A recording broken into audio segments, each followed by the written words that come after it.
Alright guys, what is up? And let's talk about this this market today.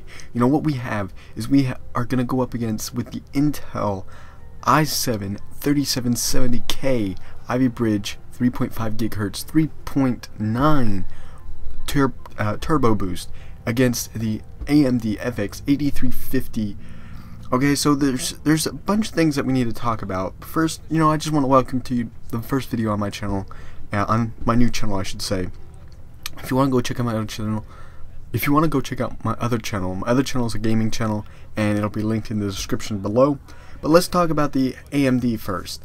And well, now let me ask you this: to decide which one you want, okay, you need to really think about what you do. Are you a gamer? Are you strictly gaming? If you're strictly gaming, I'm definitely going to be recommending the AMD FX very highly because it's cheaper. It comes in at $200, where the Intel Core i7-3770K comes in at $330.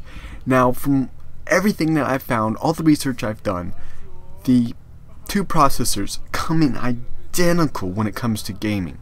When you go onto a game it's identical, which is very impressive considering the AMD FX-8350 is still a Generation 2 processor.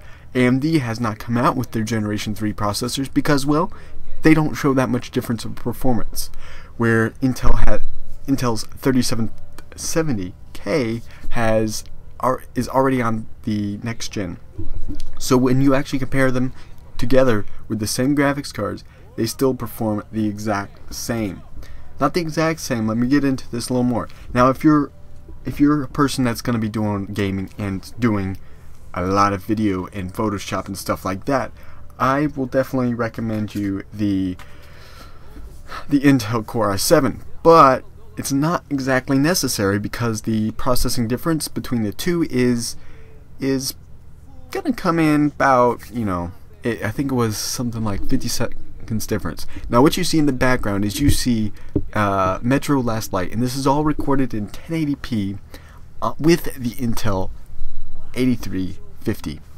So I just want to point that out. It's also being used with a GTX 660 super clocked, and that's my setup I have right now. And so I just want to talk about these two processors and put them together. The AMD is an 8-core processor, where the Intel is an 4-core quad-core 8-thread, which basically allows it to run like an 8-core. Okay, so let's get into the power requirements for the AMD is 125 watts, where the Intel requires only 75 watts. But like I said, if you're building a gaming machine, it is worth the it saves you money to put towards graphics cards. That's $130 extra if you went with the AMD FX. And let me talk about the AMD FX. It clocks at 4 gigahertz with a 4.2 turbo. So that's already a higher clock than the Intel. Now, another thing you think about is if you were to overclock, which the AMD is highly recommended to overclock because it is able to do so. If you're that type of person that wants to go, if you spend another $60 and you put a liquid cooling system on your processor, what you're going to be able to get is you're going to be able to get about a 5. I've seen people do this. They were able to clock it up to 5 gigahertz. 5 gigahertz, 8 cores. I mean, come on. There's nothing that can beat 5 gigahertz and 8 cores. Sure, talking about the 8-core systems. If you go up to the 12-core systems that Intel has, well, that's a totally different story. Those will totally beat it. But anyway, just to talk about a couple other things, just to recommend this to you. Like I said, Intel is really good. I'm not putting them down. They are really good. But when it comes to gaming and on a budget system, what you want is this beautiful AMD FX-8350 because, well, it gives you all the processing power of the Intel, even knowing that the 3.0 expressed versus 2.0 expressed with the AMD is all you can get. You can only get 2.0 PCI Express with the AMD because it's only 2nd generation.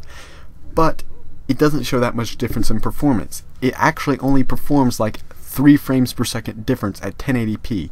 You can record like this Metro Last Light. I'm recording at 30 frames per second while still getting 60 frames a second with this AMD, and comparing it to the Intel Core i7-3770K, you're not going to get much of a difference. You'll get about, you'll average around the same, probably coming up to about maybe 65 frames a second if you were recording with that. So that's basically what I have for you guys. I hope you enjoyed this video, and definitely I want to tell you though, like when you're rendering videos, if you're going to be doing a lot of rendering videos and stuff like that, the Intel might be better for you, but if it's not in your price range, definitely go for the AMD FX-8350. Why?